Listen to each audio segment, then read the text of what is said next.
We're good. All right, excellent. I guess I'll start it off. Thank you all again for showing up. I think this is our third block producer meeting, and we are hopefully within a matter of days, not weeks away from mainnet launch. We're pretty excited about how things are going. We've got a couple changes that came in pretty last minute yesterday and the day before, and so we are discussing that here. We'll get into that. Eric's going to go through all the information that he just discussed. He's got a bunch of slides, and hopefully we can actually pick through the actual changes that have been put in this late in the game, kind of discuss the reasoning for it, why we're deciding to make those changes, and then kind of get some feedback from the community as to whether, what level of delay this requires as far as these changes go. Also want to mention if you aren't in the EOS mainnet Telegram channel already, please go ahead and join that. There's a link to it from the EOS testnet channel. And if you can't find that, definitely hit me up. I'm at Luke Stokes on Telegram.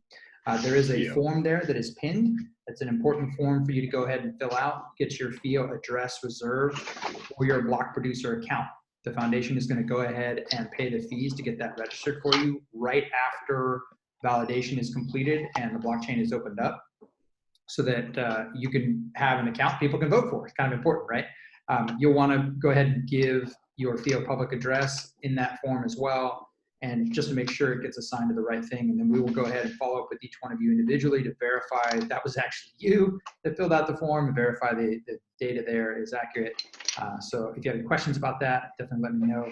The foundation will also give you some liquid FIO tokens so that you can actually register your block producer. That is an action that takes fees and can't be used. The bundle transaction can't be used to do that. So that's important you have that liquid FIO. Also want to reiterate, we're going to ask the community, anyone who has staked tokens of any kind, to essentially not register names and domains prior to activation of the chain. This is important. The ABP version of the chain is a single chain running by itself, and it's not secure. Obviously, it's not decentralized, not distributed. And so we're hoping that the people who are participating, the members, the DAPX cap table, anyone who has tokens will abide by that. And that way, once it's activated, the foundation can roll out the registration website. We can open source the registration website. So at that point, anyone can start registering names and domains, kind of open to everyone at that point at the same time. Whenever activation happens, then it's kind of free reign. That's my hope. Obviously, that can't be easily enforced unless we were to make serious code changes, which we did discuss and decided against. But I'll just put it out there. If any of you do go and try to register stuff, it's all clear on chain what you did. So you don't want to tarnish your reputation in any way. So I have a document I'm working on as far as the foundations, how they're going to use the tokens, their governance rules, and all that stuff. Definitely would like your feedback on that. I have a draft I'll share probably today. And so we can work on that together so that it represents the community. I think that's most of what I wanted to mention. If you have any questions, follow up with me, and go ahead and take it away, Eric. You bet. Thanks, Luke. Let me share my screen here. We'll get rolling.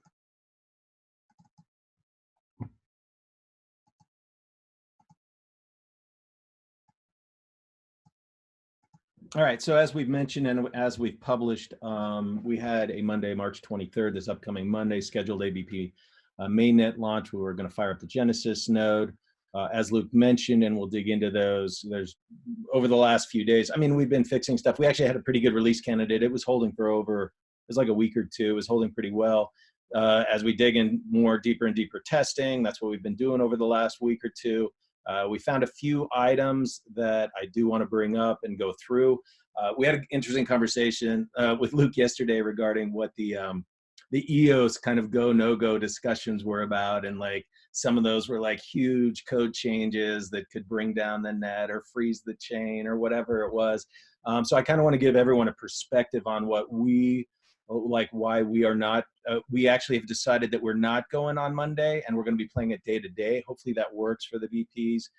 If we need a more solid date, maybe we can try and do that. But what we'd like to do is we're in this testing phase. We have our release candidate going there.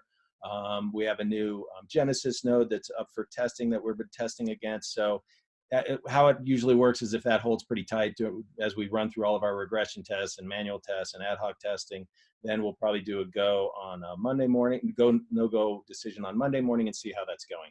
So right now we are not planning on firing up the Genesis node on Monday. And I just wanted to let everyone know that. But again, I think there's a good, I want to give everyone perspective on why that is. It's not because we've hit some huge security issue or, like the chain is freezing up. Really, these are functional issues. I would call these critical functional issues that we've decided as a group we want to fix now. They are important. We don't want to be scrambling into a hot fix, right after, mainnet. So I think it's just a lot easier to get those going now, especially anything that hits core code and is outside the contract type updates. So Luke, did you want to dig into more of that? Or I was going to just go through, I think it's fun, like not fun. Well, it's important to kind of give a perspective on what those look like. I could open up the actual changes to see what those code changes look like is my plan. Does that sound all right? Yeah, that sounds great to me. I mean, I think a lot of the VPs that we have in this call, thankfully, are very technical, and they're cool looking at code. Just to kind of add a little more flavor to this, I really have a ton of respect for Pavo, who's been, our chief product officer. He's been very vigilant to protect our team and protect, any changes from sneaking in that really shouldn't. And so this was something we've been really diligent about, to not make changes so we could have something really nice to test. I don't know how many of you were on those go no go calls, but I remember the stress of every 12 hours, like getting a whole new set of code that we had to review and like freaking out about all the possible things that could go wrong. And even Dan Larimer saying, there's a very good chance he categorized it as 3 different problems. Like 1, the chain could freeze. 2, we could lose funds. 3, it could just be a mess. You couldn't even be able to know whose funds are what. And he said there's a high probability we're going to get a category 1 error. And he was right. I think in about a week or 2, the chain did freeze. So in my perspective, we're nowhere near that level of risk. We've brought in great teams, Crypto Alliance, Block Trades, and others have done some extensive penetration testing. Internally, we've done some extensive penetration testing. Some of you have done that. So we're feeling fairly confident these changes, as we go through them, hopefully you'll agree, are kind of minor, but they are kind of significant in that they would be a little bit difficult and kind of goofy to fix after the fact. So yeah, if you want to go through those, Eric, that'd be great. Yeah, I was going to have Ed. Are you on? Ed's our lead architect, so I was going to have him go through some of these. You on, Ed? Okay, let me pull it up here. Why don't we just go into the PR and walk through the code? Again, this gives perspective on the extent of changes we're talking about, though it does kind of send us, anytime we do changes, we do want to get back into our full regression test suite, which is a fairly time-consuming piece, and that's where we. Yeah, let's stick on this slide for a second and talk about these 3 changes that are up here right now. Yeah. There were other changes that have gone in, but they're really trivial level changes, like removing print statements or setting things to final operational values. And those we can go over every single PR. It might add 2 or 3 to this list, but these are the ones that really did impact our go no go decision. So the first one we have here is this update to foundation account. What we noticed, just Luke had his eyes on a PR that was being submitted to solve the next issue in the list, and what he noticed was that we had 2 foundation accounts in play in our system, and this is something that just kind of slipped through the cracks as we had evaluated accounts in the past, maybe 2-3 months ago, and we hadn't really revisited the account structure again. And so we happened to notice that, oh wow, look, we've got this one foundation account that is being used to mint tokens and have tokens, and it has nothing to do with the official foundation account, which will be used by the foundation.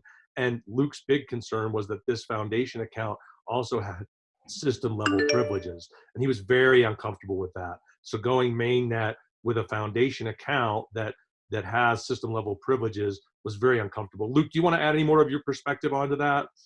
Yeah, it was just one of those things where in the past we talked about having an account that would be like FIO.foundation, not fully spelled out, but something that would be visibly available to people to see. Oh, that's a special account. That's a foundation account. That's an account that it's okay for the protocol, for example, to mint tokens to, according to the token schedule we've already published.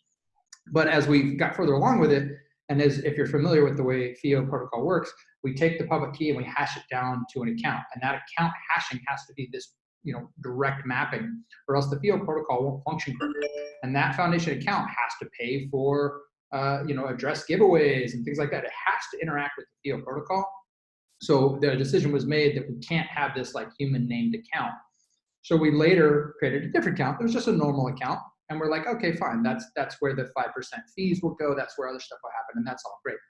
But there is one function that does have to be in that account, and that's the ability to kind of unlock tokens for those integrations. So there's integrations that have been promised tokens, and once they complete their integration, they do it within the first 7 months, then they actually get these tokens. And it's up to the foundation board to kind of decide, did they complete the integration as promised?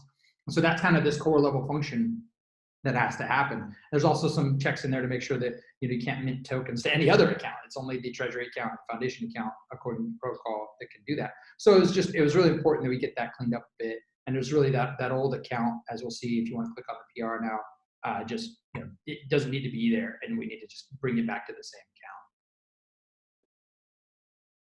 And so if we look at these files changed, what we did was we're basically removing all uses of the foundation account here in the BIOS contract. We're basically just removing the foundation account from the list. We're doing this in several places. We have several places in the FIO protocol where we're doing a check.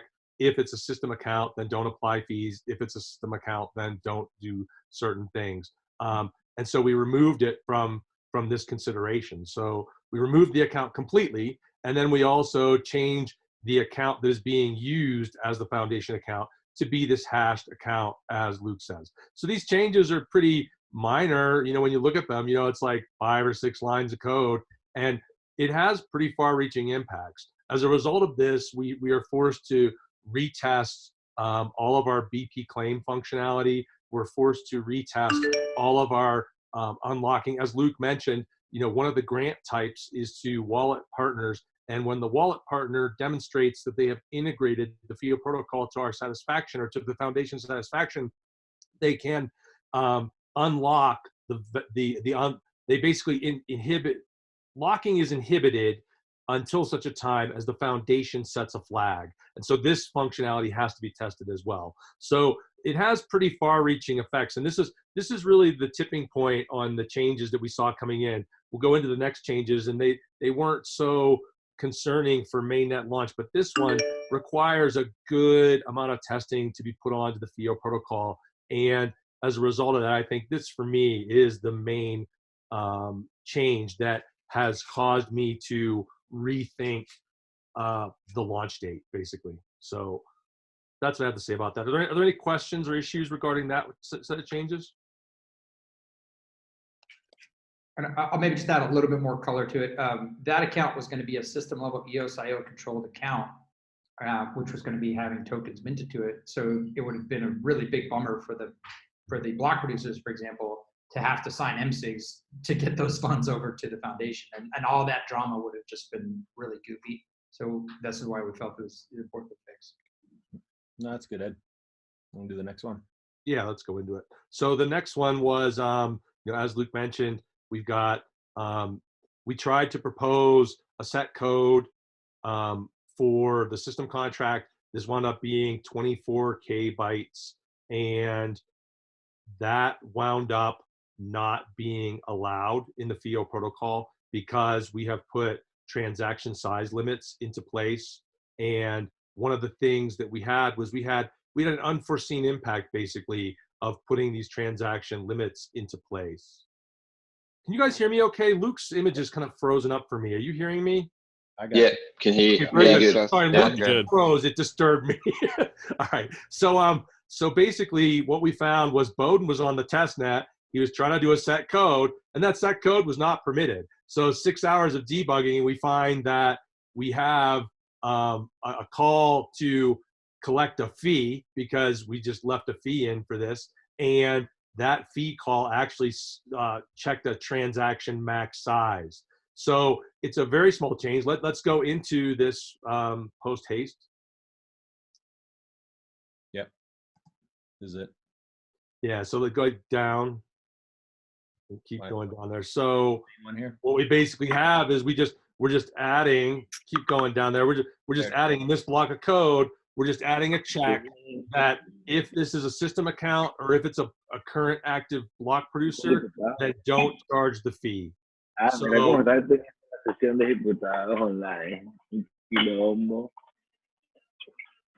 Hey, Chitty, could you go ahead and mute there? Thank you.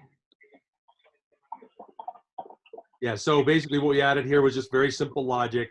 If you're a system account or if you're an active block producer, then don't pay the fee. This is actually a nice change because one of the big complaints that we had out of this call after we basically put this stuff into place was that the BP was being forced to pay a fee in this instance when they were calling set code. So now they're no longer paying that fee, and this is the change. And this is a pretty low impact change and very easily testable. I think we already even have it tested already.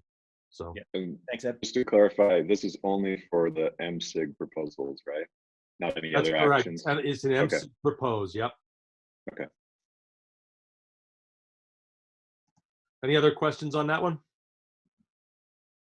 Yeah, do some of those transaction size, again, I think we discussed those in a previous meeting. Those were really security issues because we're fee based, we really need to be careful about the attack vectors that since we don't have the whole resource based constraints in place, or not all of them. We've actually put a lot back in. And that was one, as we were putting stuff back in, we just missed a few things on how big some of those. And there is a consequence to this, so there is a risk. I mean, when you basically say an active block producer can propose any size of set code that they want, you know, there's responsibility there within the community, right? So basically, there is an ability to basically for the block producers to do a RAM attack on the chain, and so this is what this opens up. That's the only comment I have on this. I'm not concerned about it. Yep. Thanks, Ed. And so we can go to the next one. The last concern that we found was that we basically, you know, we need to have voting enabled in our chain to get this thing up and live. And we weren't supplying through Clio a way to vote. The voting was not functioning as expected. So we basically enabled vote producers through Clio. This is an incredibly low risk change because, as you guys know, Clio is an offline tool separate from the protocol code. It's a client tool, and these changes are also very low risk. You can open this one up if you want, Eric. I don't even know if we want to go over it. Yeah, I don't even know if this one has much. Yeah, it's just basically that. I think it was pretty, yeah. Yeah, it's very basic. All we did was we just basically repaired the parameters on this on vote producers so that it would work correctly. And the things that are pertinent to block producers are, you know, EOS.io gives you the ability to not just vote for all producers. It gives you the ability to approve a single producer and add this to your vote if it's not present, and unapprove a producer if it's in your current vote. It'll remove it. We didn't really have the time to get into the testing on this. With the other testing impacts, if I could have seen into the future, we would have done probably the approve and the unapprove, because that would have been another day or two of testing. But we just chose to enable this one voting construct. And so you can vote for all producers in the FIO protocol using Clio. I guess that's all I have to say about that. Is there any comments or questions?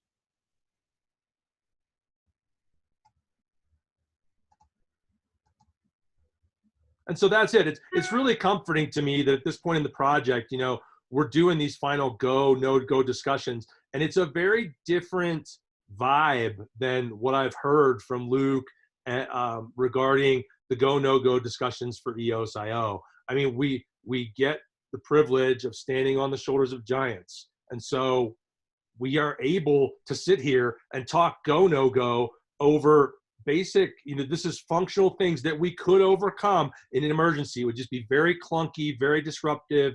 You know, you can look at each one of these. If we didn't do it, we could still go, but there are ramifications. Like for the first one, we would have to put in some sort of temporary account that would just directly do the MSIG. And this flies in the face of, you know, doing multi-sig during our mainnet. So, you know, there are workarounds, but I really feel like we're privileged at this point in our no-go, you know, as far as the level of things that we're discussing. And so that's what I have to say there. No, I agree. I think on this one more, I just would like the BP claim was not working for a while. This was actually an issue with permissions during kind of the startup. That has since been fixed. think it was one of the MSIGs that got sent out, and it's been fixed.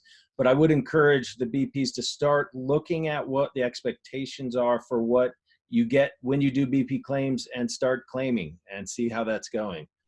Please test that. If there are questions, maybe we can post, or I think I did, or I'll have some links I can post out there, but go out to the knowledge base. We have this if the amount of transactions don't come up to 50,000 FIO in a single day, we actually mint up to that 50,000. So there's some math in there that you should get into your heads on what your expectations would be for if you're in the top 21 versus in the next 21 positions, on what that would be, and make sure you're getting that when you do a BP claim. So please do start testing that out. We want BPs involved as well to make sure if you have questions like, why is this amount coming through, we can work those out now. So I would encourage that. That's just on that last one, because it wasn't working. Meant no one was really claiming anything, so not good. Anything else on this kind of mainnet update, idea of timing, go, no go, thoughts, comments?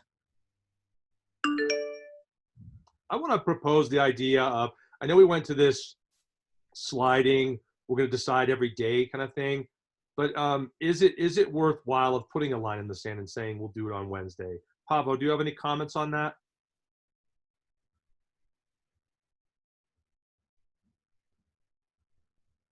Sorry, muted. Is it possible to put it to try for Tuesday? That's what I think. I think it's possible. If testing goes well, we could say Tuesday is going to be the day. And Well, then let's shoot for Tuesday. Yeah, I mean, one of the things that's nice about this environment is that it's up to all you on the call, right? You guys are the ones that are going to push out the code and be comfortable with validating it and ensuring it does what it's supposed to. And, you know, obviously your reputations are on the line with this and so we super appreciate that and respect that. And so it's like, you know, I think in our case, we're like, yeah, let's like in EO's case, it was like block one going, yeah, go. And the blockers just like, what the frick? This is a mess. No, we don't want to go. And this might actually be a little bit reversed, where our team is, you know, to their credit, being very cautious and careful and making sure this is professional and done right. And the BPs may be like, you know, yeah, I'm ready to go. Let's do this. So it's really kind of up to you guys. Obviously, we want to coordinate together so that it's not a surprise.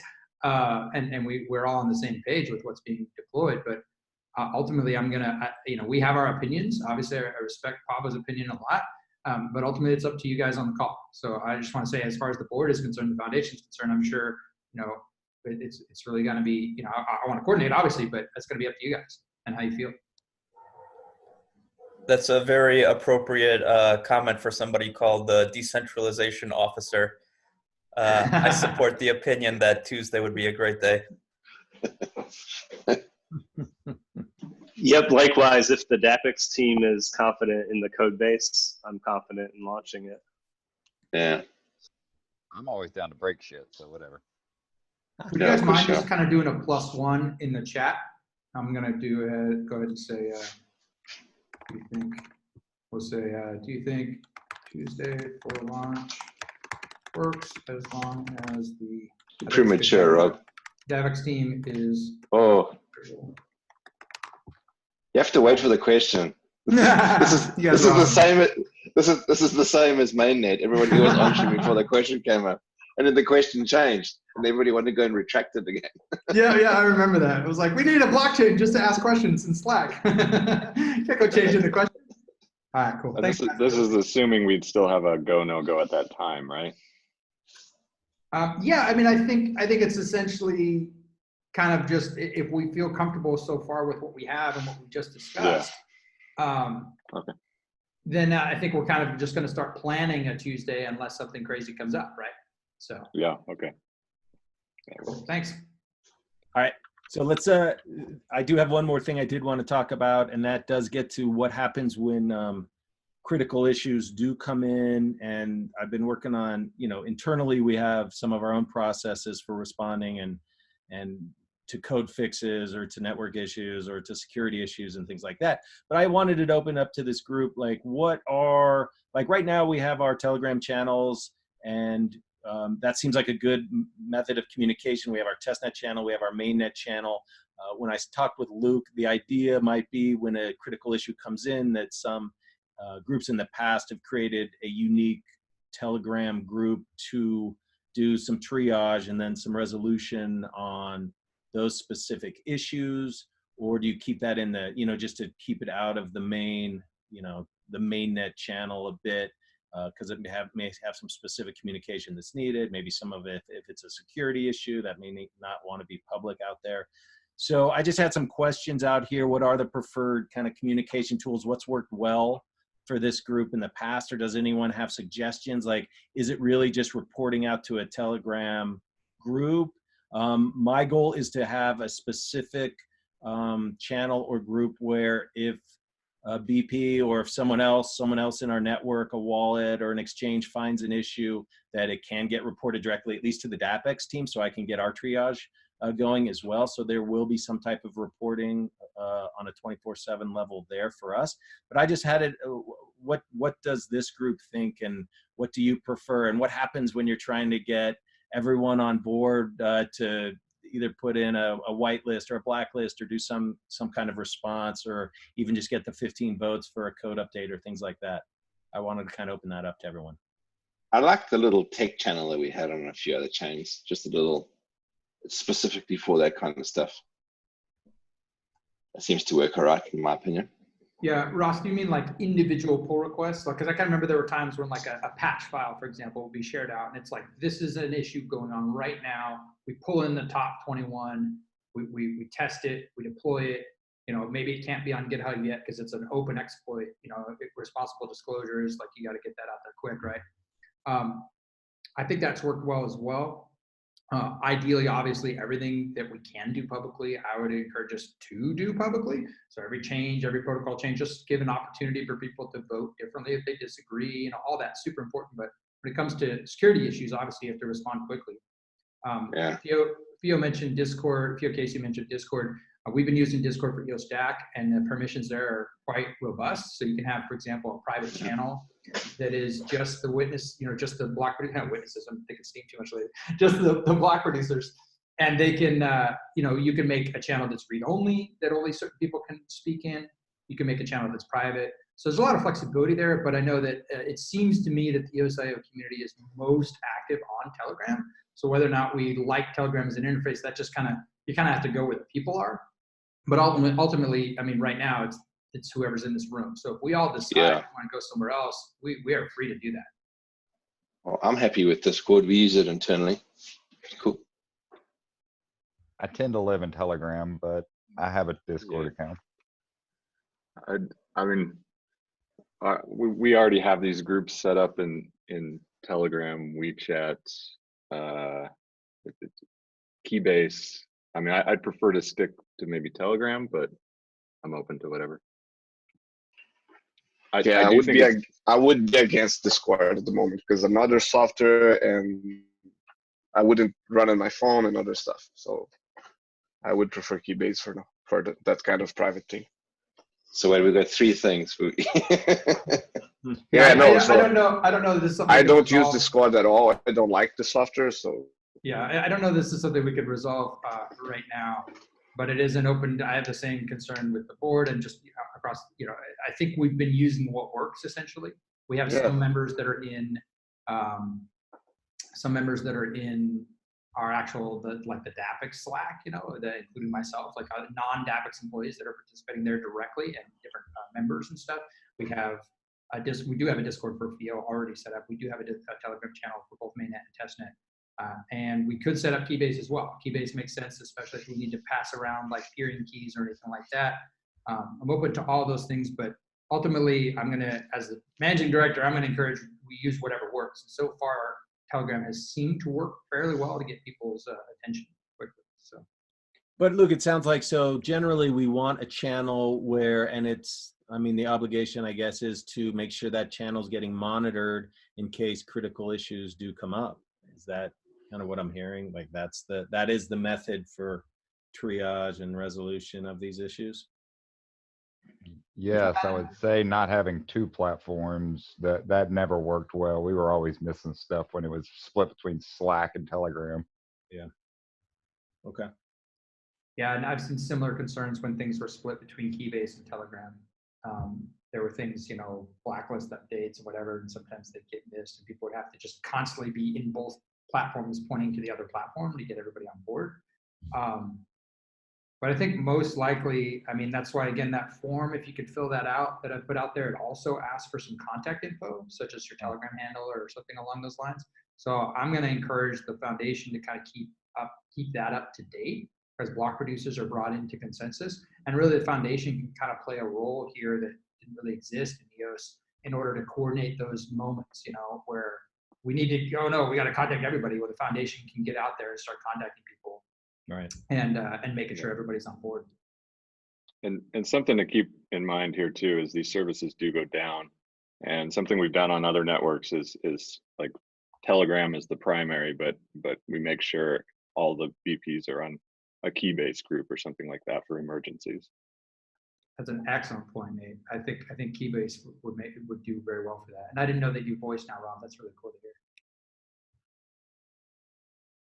Okay. Yeah, it's where we haven't had to use it on Wax yet because the BPs don't control the system yet, but it's good for the contact info, Keybase that is. And I like the end-to-end encryption. So we just sort of have to trust that company to be actually pushing, you know, what they say they are. I mean, if they could get backdoored and we wouldn't even know it. So that's my biggest reservation with Keybase, but it's a pretty low risk at this point. I think they would publicly announce and shut down, or maybe even open source their backend if they got shut down. But they are based in New York, so they would be under the jurisdiction of the US, and there's currently talks of banning end-to-end encryption here. So it'd be interesting to follow.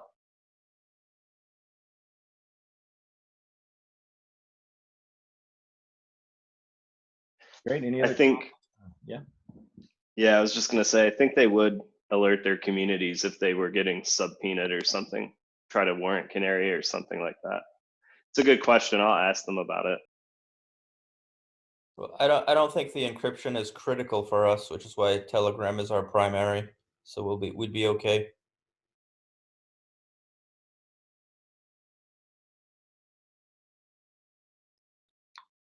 Sounds good. In addition, I was kind of thinking potentially, if again, it's all up to you guys if you want to do this or not. Eric and I had a good discussion about it.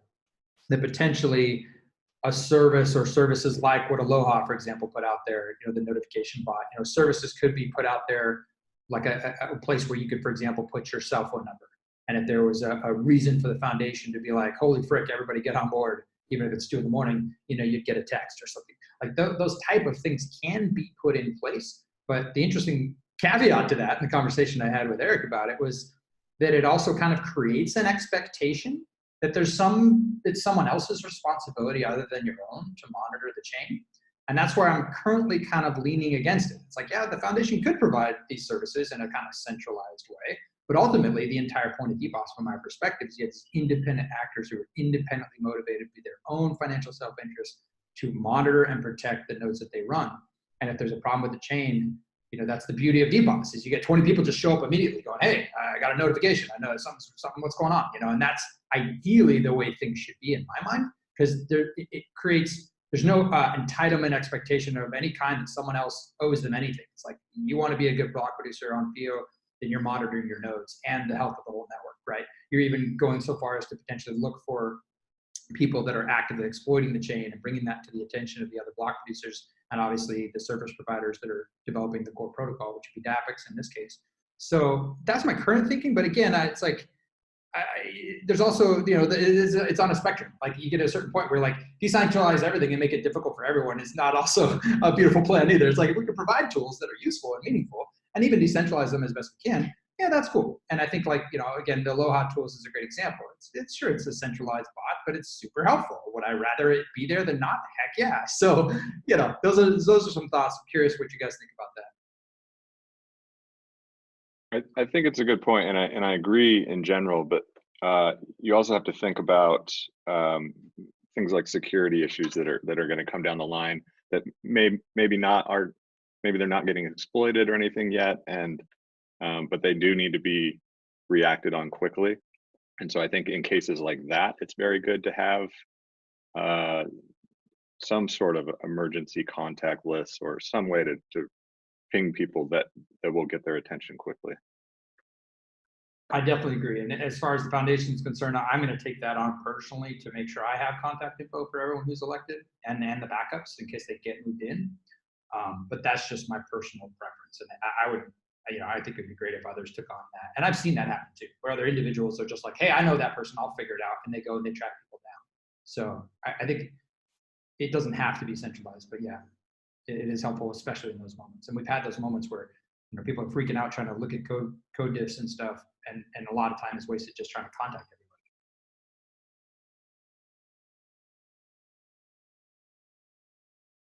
All right, so yep, go ahead. I was just going to point out something too with those security issues. A lot of the times, it will hit some of the BPs first, and so we might be trying to coordinate people because I'd say it comes down the block 1 line, and they know about it, and they'll often find people with in EOS mainnet land, but they won't necessarily reach out to all the chains, all the people that are using the software.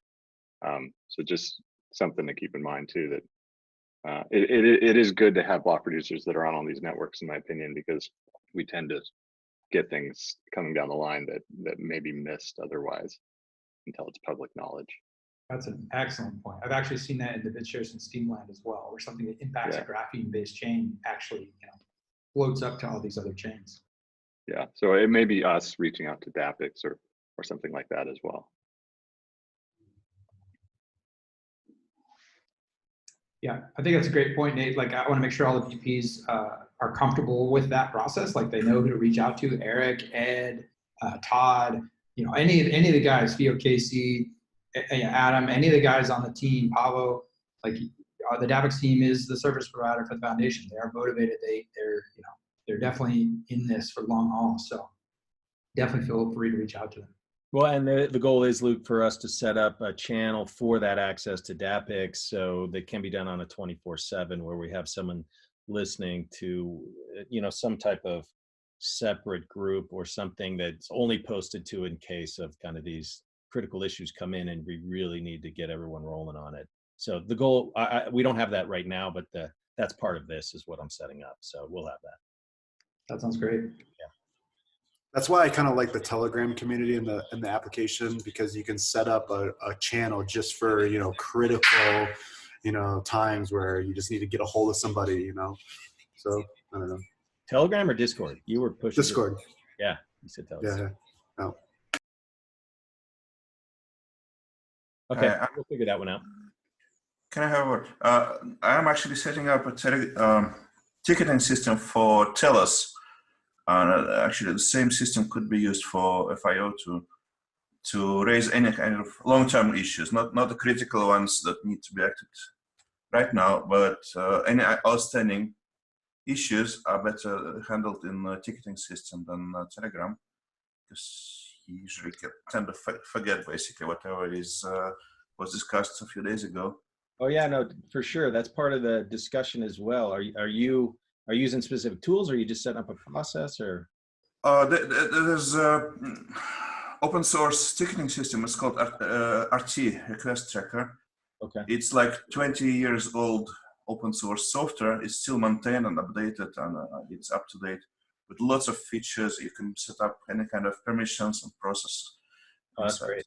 Yeah, I'd love to take a look at that. I think my current thinking was we were going to rely pretty heavily on GitHub, but there may be conversations that don't quite make sense in the GitHub, format. And I think the foundation is going to have a role to kind of help the community come to consensus on some level and make recommendations to the block producers on what is happening on the network, where the protocol is going, that kind of stuff.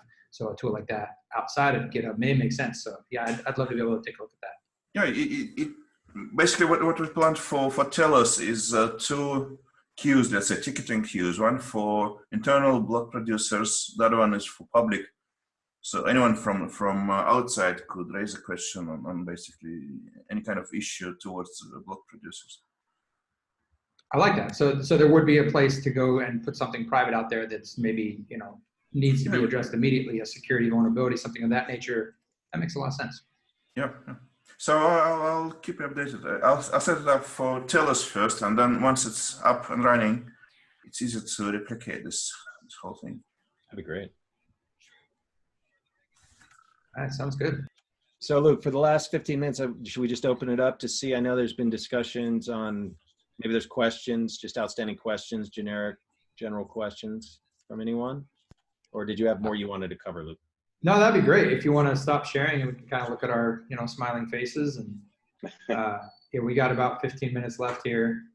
I guess I'll just start with just saying again, thank you guys so much. I'm just so proud of this community. It was really neat. I got a nice comment from someone who was more in the Asia community, and they were just like, they were very impressed with how much of the EOS.io community that FIO has gathered so far. So just thank you all. It's really cool. Thanks for letting us be a part of it, Luke. Good to be here. I guess I've got a question, if nobody else does, on opening the can of worms about, I guess I'll just call it BFT. The outsourcing of block producer nodes. Yeah, it's a great point to discuss. I don't know if you guys saw my wall of text that I put out there. There was a wall. There was a wall. If you haven't, I'd encourage you to go read it. That's kind of my current draft of the perspective, and I'll try to summarize it here on the call as well to see if it's, you know, worth discussing further today, or just if it's going to evolve over time. But essentially, my understanding with FIO is that it's a consortium, so it's different than other chains. It's not an open contract blockchain where anyone can just put out their own block contracts. It's just core contracts just for FIO protocol. It's a very purpose-driven protocol, and it's going to attract basically either FIO is going to be worldwide successful with all the major players in the space as the method for usability on blockchains, or it's probably not going to exist, you know, years from now. That's really the play we're going for, and that's something we've been clear about with anyone who wanted to participate pretty early on and help support this effort. That's my understanding of it. So with that in mind, the major players of the space, especially if blockchain becomes kind of the standard for many different technologies, are going to be massive institutions, and they're going to want to participate in governance. They're going to want to protect a protocol that is built directly into their business. Unlike other different chains that maybe they want to support, this one's going to be directly part of their customer experience. So it's, to me, inevitable that you're going to get large players, wallets, exchanges, payment gateways. And David Gold, when he was, and Pablo, when they were kind of designing this, they kind of took that into consideration and said, well, instead of fighting that, let's embrace that. This is going to be an industry consortium running this protocol. So with that in place, the next question is, okay, are these the right people to be running actual DPoS, EOS.io based nodes? Do they have that level of expertise and experience? Some might say no. Some might say, no, I prefer people who really, that's their whole focus is DPoS and the EOS.io run those nodes. And it might be more technically excellent, whatever. So the argument is, well, if they're just going to hire other people to do it, are they going to do that in secret, or are they going to do that publicly?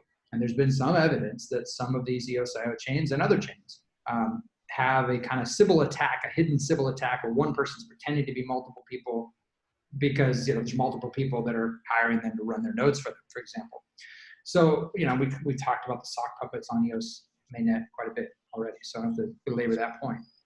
But it's a concern that if it's going to happen anyway, and we know this, what can we do about it? Well, one thought is we change our expectations of how the network is run, and we say it's going to happen, we want it transparent, and people can use that as a mechanism for whether or not they're okay with that. So for example, the cloud versus bare metal argument, you know, there's another example where it's like some people say, I don't want to support a block producer that runs on the cloud because it's a centralized entity, and if they get taken out, you know, all these nodes get taken out. Okay, that's a concern for sure. But at the same time, if you've got someone running a bare metal server and they're doing a really piss poor job of it because they're not a good sysadmin, I'm telling you right now, I'd rather have them, you know, an excellent sysadmin running on a cloud, right? So this is the balances that we have to do, because one threatens the network in a different way. So that's kind of the approach that I've been taking with it so far, that there are wallets, exchanges, payment gateways that are going to be like, yes, I'm going to be involved in this. I want to participate. I'm going to run a node because I have the tokens to support it. I have the customer base to support it. They're going to proxy to my account. I definitely can run a node. And the question is really for us as a community, are we okay with them on the down low secretly hiring somebody, or do we want to have that be transparent? That's kind of the way I'm looking at it now. Ideally, obviously, they would hire and train their own staff to do it internally, and therefore there's no conflict whatsoever. But again, I just want to face reality as to what is most likely to happen. So that's my thought, but I'd love to hear more from all of you. Well, you can actually separate governance from technical services. I mean, running a node is a purely technical service. So you can you hire block producers to do this job, to provide infrastructure. They don't have to be basically part of governance. Governance could be done by those institutions and major stakeholders. And I think that is exactly the goal, and that you can have different link authorizations and different keys and permissions, so that the technical service provider could just run the node, but the voting for other things would be done by the actual entity that is representing with their reputation, their block producer account. The challenge with that is, as it goes to DPoS, who physically deploys the code obviously has control over the protocol. Ultimately, they can lie to their service provider and roll out a hard fork. These type of things are still a reality. It still can be separated. I mean, people who run the nodes they don't deploy the smart contracts. The ones who have USIO privilege, or basic super user privilege, are deploying. I completely agree when it comes to the smart contracts. Where it doesn't necessarily work is when there's a hard forking core code change, where they have to deploy core code that's not smart contracts. But you're exactly right. On the smart contract side, the beauty of that is those entities could actually and should be the ones that make those governance decisions to deploy those changes. If you separate these two levels, then you don't need you don't need those sock puppets, or you don't need the governance body to hire someone like Michael to actually run a node, because they don't need another node. We have enough nodes already with teams behind. Yeah, I mean, I think what he's talking about is actually separating the role of block production from the role of governance. I mean, and I also separate it as that when you only have one source of income on a chain, which is mainly block producers, that's why you've got everybody wanting to be block producers when they don't really want to be a block producer. They just want to be a governance, or they just want to get paid for offering a service that isn't block production. Separating those is there's several different jobs. I wrote actually an article. There's like 4 different kinds of jobs in USIO operations, but just historically, because Dan did this, right? So we have one flat payment for all these kinds of jobs. This could be separated. We see actually that on Wax already, that basically people run history nodes which nobody is using, but because they got rewarded for running a history node, they just do it. So as a result, we have a number of useless nodes doing that. They start the conversation with, what's the bare minimum I can do to get this going? If that's where we're starting, then this is a problem. Yeah, I agree. And I think part of this is going to be the evolution of the actual foundation itself and what services it can provide to the network. Obviously, if you look at token distribution, the board is in charge of a lot of tokens, and what those tokens are going to be used for. Again, I'll have a document draft that I'll share with you guys today. It is laid out in that, including address giveaways, things to onboard a lot of people onto the platform. So I'm hopeful. Now, again, those flow back into fees to block producers, obviously 85% of the fees, but there's no inflation either. Like, I'm hopeful that the foundation tokens, the foundation's also getting 5% of those fees to reinvest back into the network. I'm hopeful that people will look at this a little bit differently, but all of this is open to improvement. And my hope is that FIO is, just like all these chains, is going to continue to improve governance. Rob and I were just on a call with the IEEE, and they're building an actual governance working group. And so I'm happy to be asked to be part of that. So we're going to continue to evolve how these systems work and make them effective. So Michael, thank you so much for bringing up that conversation. I know it took up like most of our discussion time, but it's a really important one. And again, I think it's ultimately up to the voters. The answer to the question is ultimately up to the voters. I hope people will be transparent about their relationships, and if people don't agree with that, then they'll vote accordingly. Well, I mean, there are actively people that are reaching out and asking, and I'm kind of having to put them on hold until because I mean, at some point, I don't even know to what level is that service I'm providing, just because, you know, I mean, are we just doing block production? Are we doing API nodes? You know, I mean, it's a hell of a lot easier for me to run it on the same node. I'm pretty sure nobody wants me to run 2 VPs on the same physical box. I'm a bare metal shop on-prem, so 2 different physical boxes. My internet goes out, I still have the same problem. I mean, yeah, well, that actually gets in a larger discussion about redundancy. I would highly encourage, and I've been doing as a Steam block producer and EOS block producer, I highly encourage you to have multiple data centers. Your backups and primaries should be in separate data centers. Correct. But, yeah. We've got nodes down in Panama, for the record. But my point's still the same, is that, I mean, because like I say, your overhead, what's my package that I offer? Well, can I run you on the same physical node as me and the same physical backup node that I have in Panama?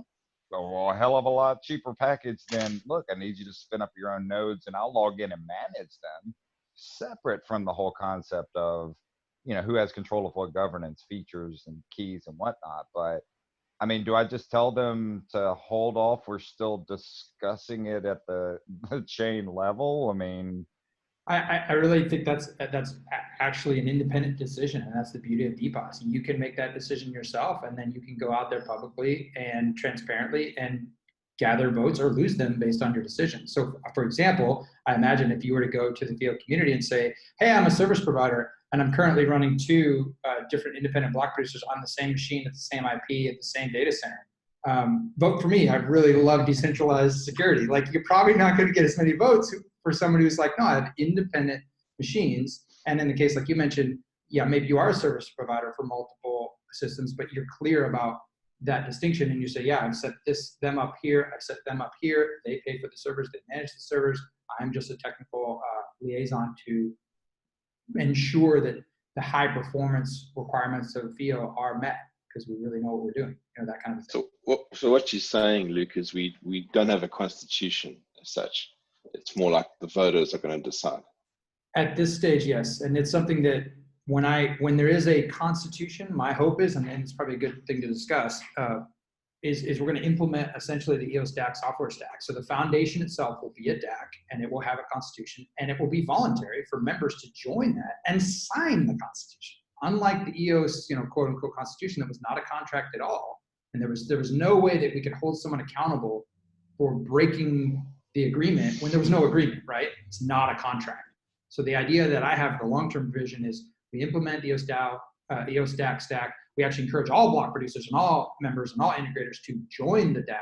And then there's actually skin in the game contract agreements. And if they do something that violates that, we can kick them out of the DAC for one. And then the higher thing could be like, we encourage nobody to vote for anyone who's not part of the DAC, right? And then the higher level would be based on whatever that contract says, whatever defense mechanisms it has in place to enforce the community norms. You know, maybe there's something that could be done more intensely that you could just, again, never have done on EOS because it was a group of unelected people in ECAP that no one even knew or trusted, and it was just kind of like, what the heck is this, right? So that is the future of governance on FIO that I envision.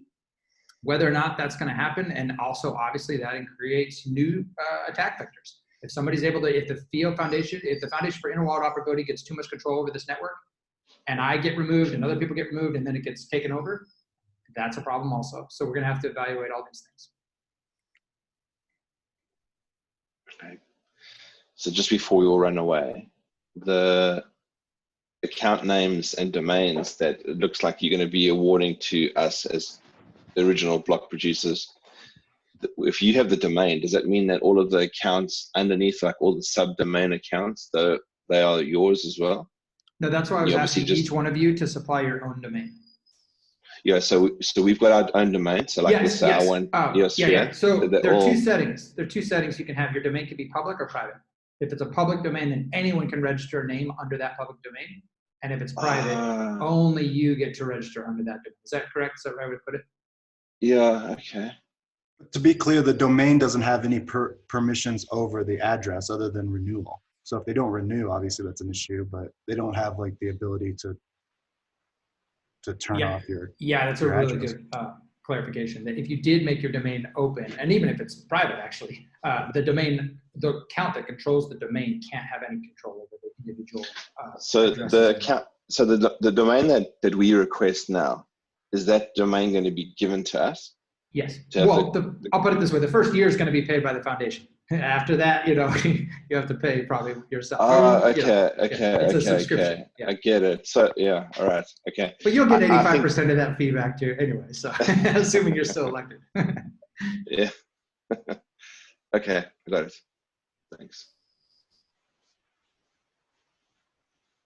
All right, I think we're over time now, but Cool. that was a great discussion. Any other questions? And obviously, we definitely can keep this going in Telegram. But just encouragement again, go hit the EOS mainnet Telegram, check out that form, fill it out, make sure you got your stuff in there.